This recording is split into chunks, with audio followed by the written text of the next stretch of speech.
I've been watching a lot of Lee Hall videos lately, and anybody who knows Lee with his channel will know that you can probably describe his channel in 3 words. One is macro. I suspect at least 90% of his videos are all macro photography.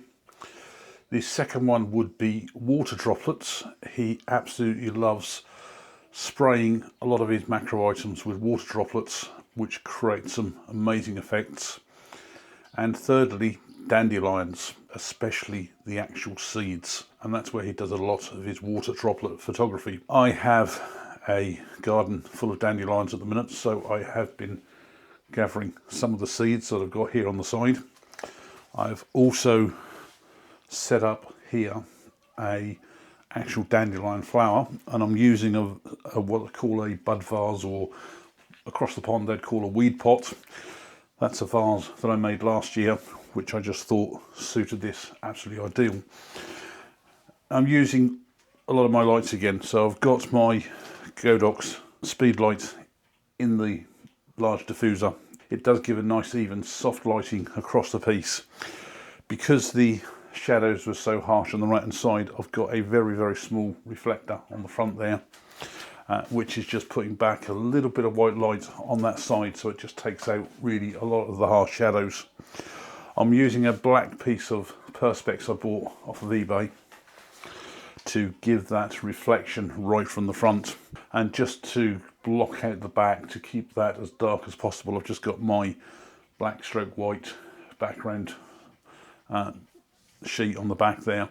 To illuminate that, I've got my old 20-year-old studio light on the back, sat behind it with a blue gel on it at the moment to give a contrast to the background. And the reason I've gone for that is that we've got all this black with the reflection on the front with the flower and the vase, and with the flower being yellow, we've got the black. I think having the blue contrasting with the yellow really just sort of like adds to the image.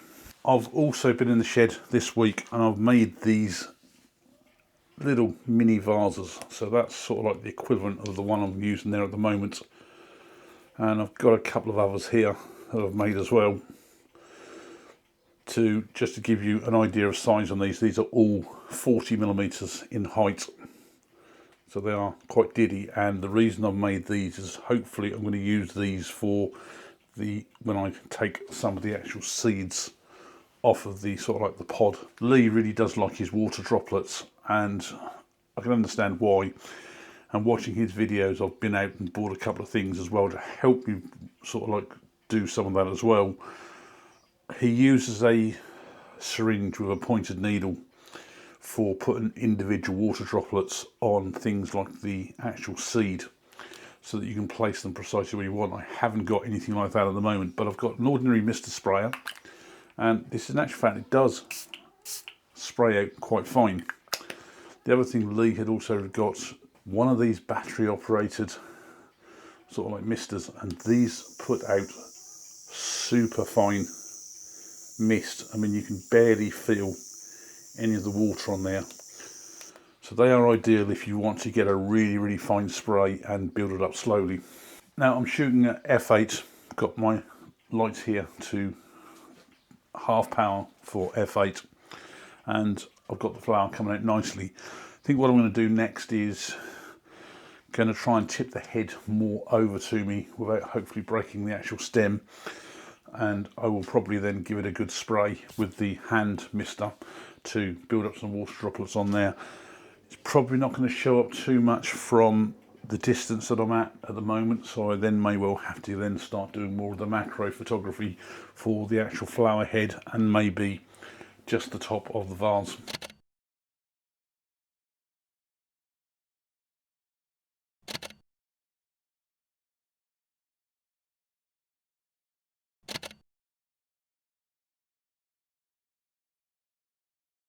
Just taken quite a few images with the dandelion flower itself, and I have heavily sprayed this with the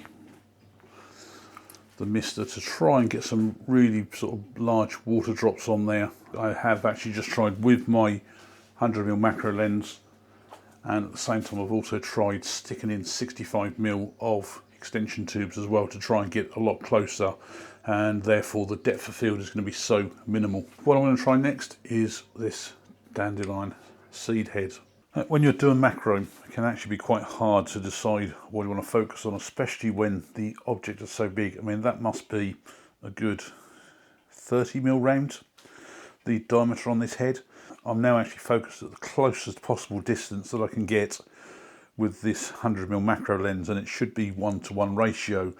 And if you try and photograph on the front here, it's all pretty flat and it doesn't really show much up.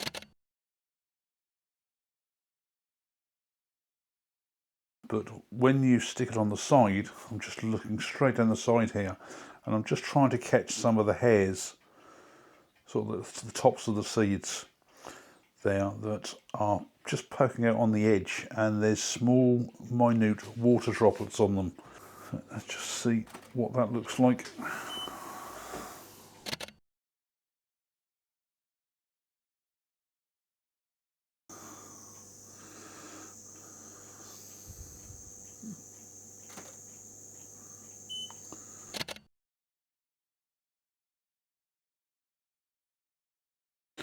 I've been playing around with different gels here, and what I've found as well is that by getting the backlight now facing towards the back, just about illuminating the edge of the seed, and it's giving a nice tinge to the edge as well. At the same time as well, if you use this water mister to go along there as well, you can get some nice effects.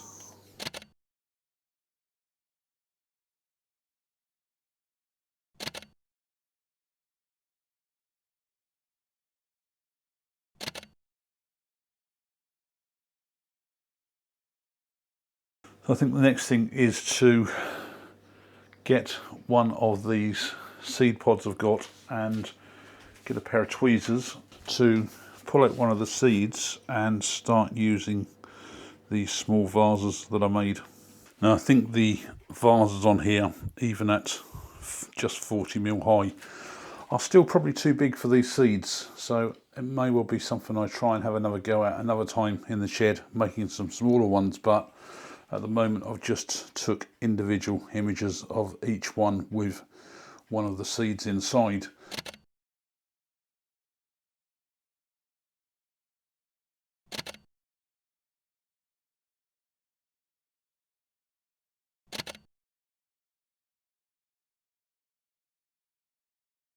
So I think what I'm going to do next is concentrate more on a close-up image of the seed head.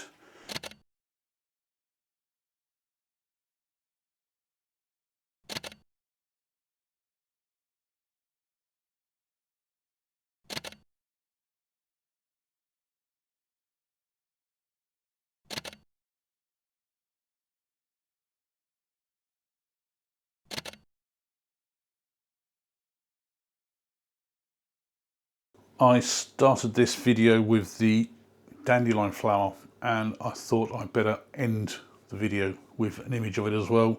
It has totally closed up just like that.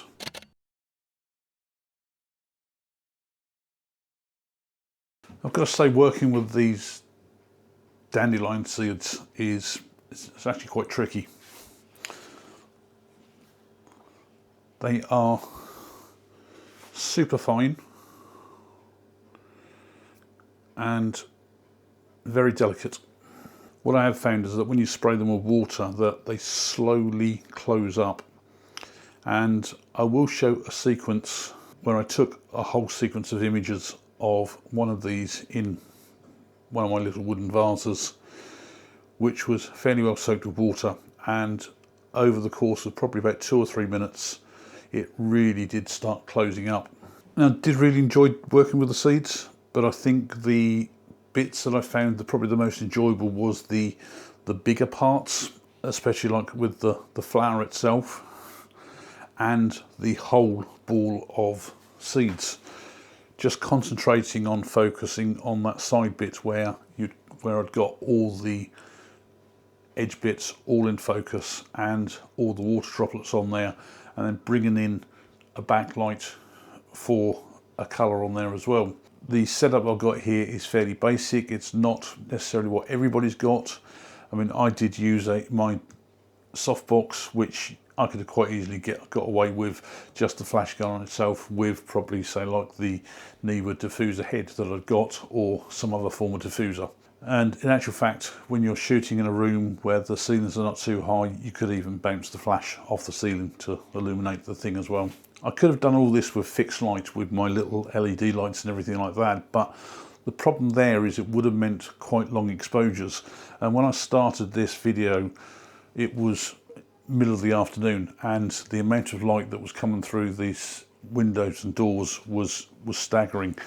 I actually had to, at the other end of the kitchen, make sure I'd got the door shut, and I had to have my big blackout screen as a background there, because even the flash was illuminating the door in the reflection of that black perspex. And the good thing about using flash is that I can set the shutter speed at 1/200th of a second, close the aperture down to say like f8, f11, something like that, ISO 100, and when you take an ordinary picture with no flash, the whole image is black. So that means that none of this light that's coming from behind me is actually affecting the image. And even though I've got these lights on over me now, if I take an image of those settings without the flash, it will still be black, purely and simply because at those settings it requires such an amount of light to actually illuminate the subject. If you're unsure about flash, do go off and find a load of videos about it, because once you actually learn how to use flash and control the lighting, it makes the whole process a lot more enjoyable. And simple little things like just having a small reflector on the opposite side of the light for your subject to illuminate the other side really does work wonders. And it doesn't have to be a reflector like that. You could use just a sheet of A4 paper, stick it on a piece of card or something to make it a bit more rigid.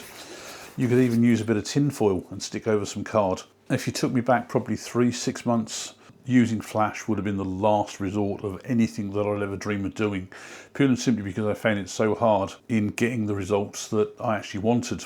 But now I actually, once you understand how to control the lighting and how it works, it's actually probably far better than working out in normal daylight. Hopefully this video has been an interest for you.